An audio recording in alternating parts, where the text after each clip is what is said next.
throat coat. Anybody else drink throat coat? I do. Also, this mug, I started collecting these mugs a while ago for my wife. This one actually started with her. It's from Colorado. Her family lived in Colorado. Anybody else live in Colorado? Hey, Colorado peeps. All right, so I just got to come on here and talk about the new Line 6 HX Stomp XL.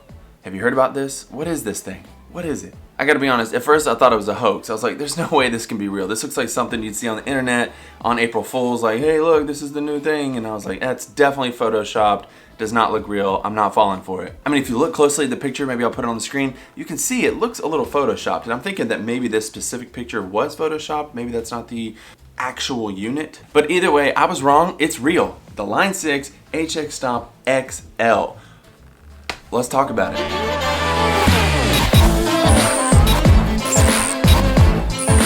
So apparently there's this guy named Eric Klein who works for Line 6, and he put out a post confirming that yes, this is not a hoax, this is true, this is real, it's a real product, and he even wrote up an FAQ sheet. So for people wondering what the difference is between the HX Stomp XL and the HX Stomp, he wrote, so it's just an HX Stomp but with more touch switches and all the jacks are on the back for 150 more?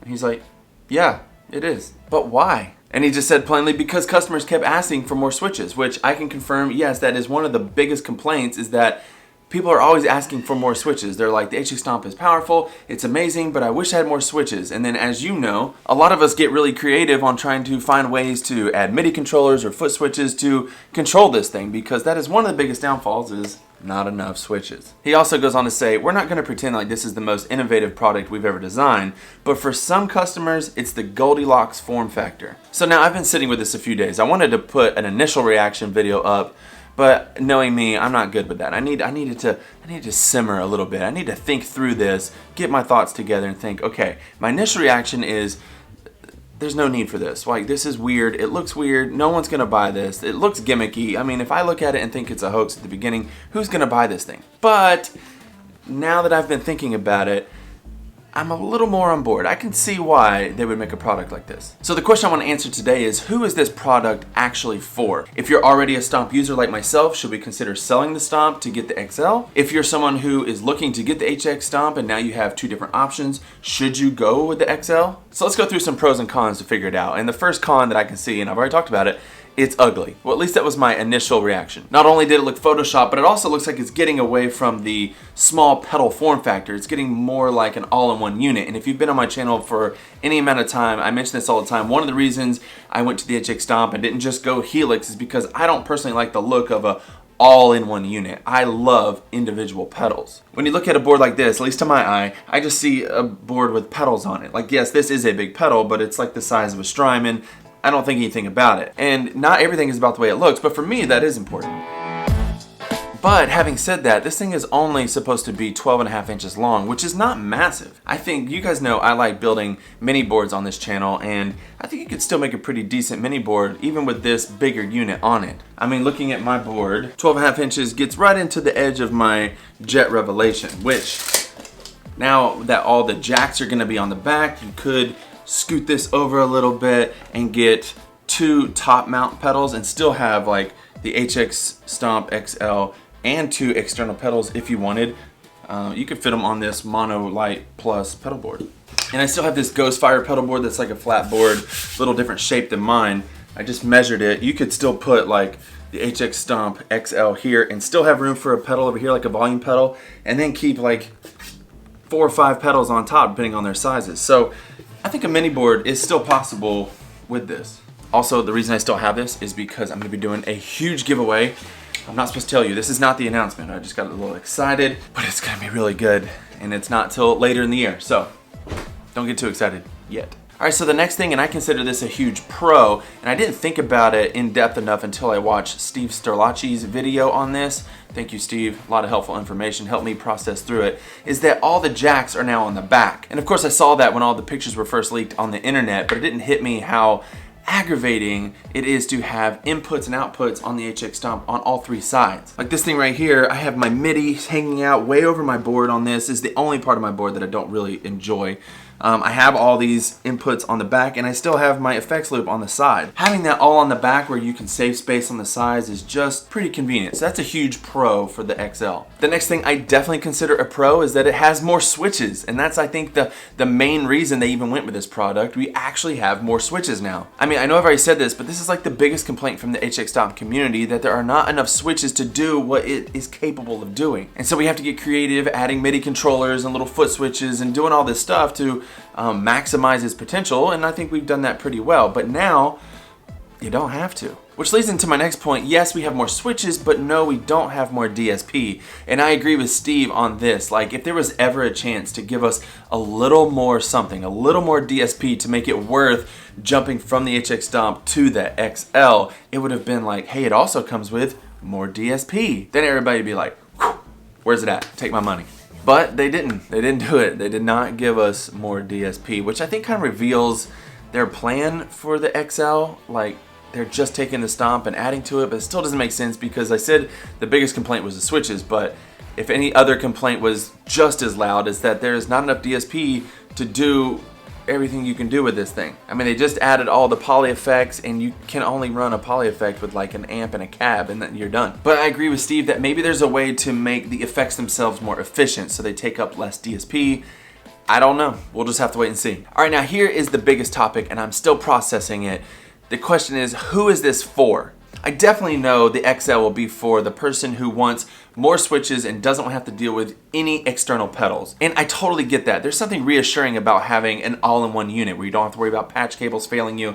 That's part of the reason why I went with the Stomp, because I have a lot of effects that is just in one unit. Like, if everything else breaks down, I can still just plug in my Stomp and still get through the set. So that's huge, and I don't want to overlook that. But this is what I'm still struggling with. The more switches makes it seem like you don't need a MIDI controller, but I'm not so sure. Like, I know it's gonna come with Command Center, but we also already have Command Center in the HX Stomp. And I know Command Center is in the Helix already, and so maybe this is just me being ignorant, so correct me down in the comments if I'm wrong, but right now, the HX Stomp only has 6 instant commands. And what that means is, like, when I switch snapshots, I can send 6 MIDI messages at a time. And that's pretty cool. I love doing that. But it's not a lot. That's not a lot. My Jet MCX and the Morningstar, those devices can send 16 messages at a time. And if you're new to MIDI, those messages get eaten up pretty quickly. Like, you need a bunch of messages. I demonstrated this in an earlier video about Command Center, where I have 2 external MIDI pedals, and just to turn both of them on takes 2 of my 6 messages. And then if I want to adjust the gain and adjust the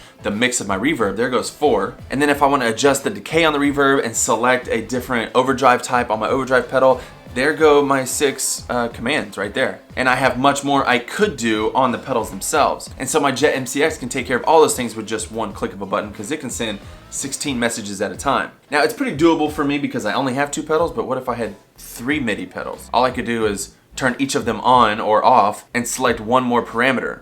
That's not a lot. So, like I said, I might be wrong. Maybe the XL will have more instant commands. Is that something that's possible? Why is this HX Stomp limited to 6? Is it because of the switches? I don't know how it works. Maybe I should have looked it up before I start talking about it. How many instant commands in the Helix Command Center? Let's see. 6. That's it. 6 commands. Not enough. So in my world, in my line of thinking, if you're entering into the world of MIDI, which I am, I love the capability of MIDI. There's a lot of new pedals coming out. We just had the Walrus Audio R1, and they just came out with their, what is it, ACS1 cab simulator, amp and cab simulator. All that stuff is MIDI. People are going the MIDI route. So if you're into MIDI, I feel like Command Center is limiting, at least for external pedals. So if you go the HX Stomp XL route and you're wanting to add MIDI external pedals, you're still gonna want an external MIDI controller, I'm thinking.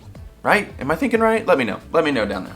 A couple other features worth noting is that now they have 4 snapshots, which is cool because you have those 4 switches that aren't preset up and down. But I agree with Steve on this. I heard this in his video, that couldn't they have just given us like 6 snapshots? Because you have those 6 buttons on the side. And I know that technically, if you're in snapshot mode, you're gonna wanna scroll up and down presets, but what if you don't want to? Like, at least give us the option. Give us the option to have more snapshots. Snapshots are the way to go. If you don't know, going from a preset to a preset, your signal gets cut, but not so with snapshots. So you can stay within like a whole pedal board and make that pedal board sound, right now, 3 different ways, 4 different ways in the XL, but if you could do that 6 different ways, that would be a blessing.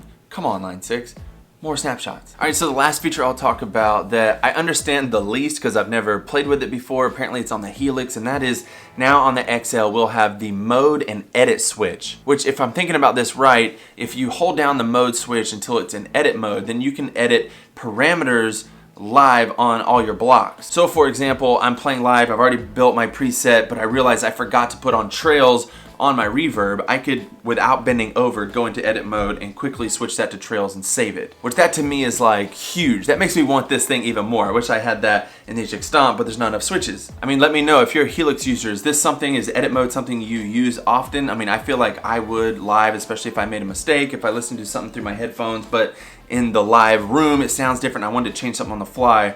I could change it without having to bend over. That seems like a pretty good feature that I would utilize. So I've talked about a lot of things, and I've kind of answered the question, but who should get this? If you're not concerned about adding Midi to your rig, get this. Can this be an all-in-one rig? Sure. I mean, you're gonna struggle with the lack of DSP, but you have 8 blocks. You can totally use the HX Stomp as it is right now as a standalone rig, so this just makes it much easier. Should you upgrade if you already have an HX Stomp with a Midi controller? Maybe. Some of these benefits are pretty nice. I'm pretty sure I won't. Half of me is like, I would like to have one. I'd like to play with it and see if it really is that much better. But on the other side, I already have a rig that's paid for and done, and it's exactly how I like it. And so you should never get a new piece of gear just because it's new. Like, that's fight gas. And one more reason I feel like I need to say not to get the XL is if you don't have the money for it. Like, please don't go into debt to get gear. Just don't. Alright guys, like I said, I'm still formulating my thoughts on this, so if you have any additional thoughts, I would love to hear them down in the comments. Let me know. I personally don't have the money to buy one, but if anybody out there who has tons of money and would love to see me review one, if you want to pre-order it and send it to me and I can send it back to you or whatever, feel free to do that. That would be awesome. And I just want to end this video by saying thank you. Thank you all for watching these videos, commenting down below. It feels like a really good community. I get so much encouragement from you guys. You make it really easy to make these videos. Also, we're almost at 3,000 subscribers. Right now we're at 2975. That's amazing. Welcome. If you're new to the channel, welcome. If you're watching this video and you haven't subscribed yet, please consider subscribing. If you like this video, please give it a thumbs up, hit the bell, do all the YouTube things so you don't miss out on any new content. I got some new stuff coming right around the corner, so you're definitely not going to want to miss that. I'll see you guys in the next video. Bye.